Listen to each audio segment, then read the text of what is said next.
ওই রসুল যখন মেরাজে গেছেন তো বলছে কি চাইতে আসছেন, তো বলছে এইখানে যদি উম্মত না ওঠে তো উঠবে কোথায়? তো বলছে লা আসআলুকা উম্মতি লা আসআলুকা বিনতি ফাতেমা ওয়ালা আম্মি আব্বাস। এইখানে মেয়েকেও চাইতে আসি নাই, পরিবার পরিজনকেও চাইতে আসি নাই, আমার গোত্রকেও চাইতে আসি নাই, আসছি তো উম্মত চাইতে। আসআলুকা উম্মতি, উম্মত চাই, উম্মত চাই। আবার যুক্তিও দিতেছেন, লজিক দিতেছেন।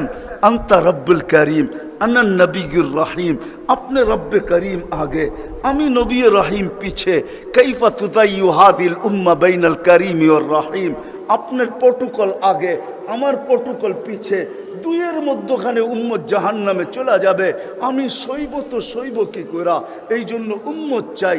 তো আল্লাহ জবাব দিতেছে, বন্ধু কসমতুল কিয়ামত কিসমাইন, কিয়ামতকে দুই ভাগে ভাগ করছি। আনতা তাকুল উম্মতি, আমি জানি আপনি একাই হবেন।